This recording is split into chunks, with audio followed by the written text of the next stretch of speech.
Friends, welcome back to my channel. எல்லாருக்கும் இனிய தமிழர் திருநாள் நல்வாழ்த்துக்கள். பொங்கல் அன்னைக்கு சர்க்கரை பொங்கல் செய்யாமலா, அதையும் கொஞ்சம் ஹெல்த்தியாக ட்ரை பண்ணலாமா?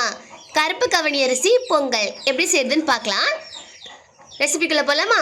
அதுக்கு இன்றைக்கி நான் ஒரு 1.5 கிளாஸ் அளவுக்கு கருப்பு கவனி அரிசியை நல்லா கழுகிட்டு நைட்டே தண்ணி ஊற்றி ஊற வச்சுட்டேன். அப்போ தான் காலையில் நம்ம குக் பண்ணும்போது அந்த அரிசி வந்து சூப்பர் சாஃப்டாக நல்லா வெந்து வரும். இது கூடவே ஒரு 1/4 கப் அளவுக்கு பாசி பருப்பு எடுத்திருக்கேன். அதையும் சேர்த்து நல்லா கழுகிட்டு இதை அப்படியே ஒரு குக்கரில் சேர்த்துக்கலாம். சேர்த்துட்டு இது முங்குற வரைக்கும் தண்ணி சேர்த்துக்கோங்க. அப்படி இல்லைன்னா 1 கிளாஸ் அரிசிக்கு 2 கிளாஸ் தண்ணிங்கிற விதத்தில் தண்ணி சேர்த்துக்கோங்க. இதை அப்படியே குக்கரை மூடி ஒரு 10 விசில் விட்டுடலாம். ஏன்னா பச்சரிசி வந்து 2-3 விசில்லையே சூப்பராக குலைவாக வெந்துடும். ஆனால் அந்த கருப்பு கவனி அரிசி இருக்குது பாருங்கள், 10 விசிலுக்கு மேலே விட்டால் தான் அது பக்குவமாக நல்லா குழஞ்சி வரும். இதுக்கு இடையில நம்ம இந்த அச்சு வெல்லத்தை நைஸாக பொடி பண்ணி எடுத்து வச்சுக்கலாம். பார்த்திங்களா, 10 விசில் சூப்பராக நல்லா குலைவாக குக் ஆகிடுச்சு. இருந்தாலும் நம்ம கரண்டியை வச்சு லைட்டாக நல்லா மசிச்சு எடுத்துக்கலாம்.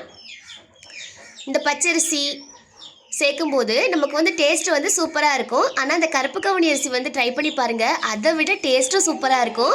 இதில் வந்து நிறையவே ஹெல்த் பெனிஃபிட்ஸ் இருக்குது.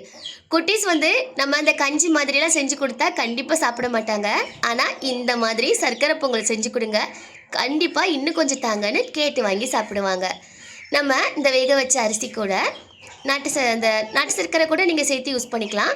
அச்சு வெல்லத்தை சேர்த்து நல்லா அழகாக மசிச்சு விட்டாச்சு. அது எல்லாம் ரெண்டும் சேர்ந்து நல்லா சூப்பராக குக் ஆகிடுச்சு.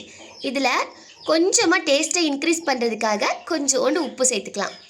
அது கூடவே நெய்யில் நல்லா ரோஸ்ட் பண்ணி எடுத்த முந்திரி பருப்பும் கிஸ்மிஸையும் இது கூட ஆட் பண்ணிக்கோங்க.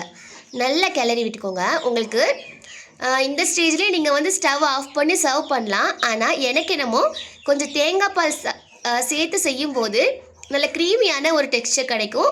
அந்த தேங்காய் பாலோட ஸ்மெல்லுமே வந்து நல்ல ஃப்ளேவர்ஃபுல்லாக இருக்கும். அதனால் கொஞ்சம் கட்டியான தேங்காய் பால் எடுத்து அதையும் சேர்த்து ஒரு 5 நிமிஷம் நல்லா சூப்பராக கிளறி ஸ்டவ் ஆஃப் பண்ணிவிட்டு சர்வ் பண்ணலாம். இந்த தேங்காய் பாலுக்கு பதிலாக இந்த தேங்காவை குட்டி குட்டியாக கட் பண்ணி அதையும் நெய்யில் வந்து ரோஸ்ட் பண்ணி சாப்பிடும்போது அந்த கடிக்கும்போது அந்த தேங்காய் கடிப்படும், அதெல்லாம் சேர்த்து சாப்பிடும்போது ரொம்பவே சூப்பராக இருக்கும்.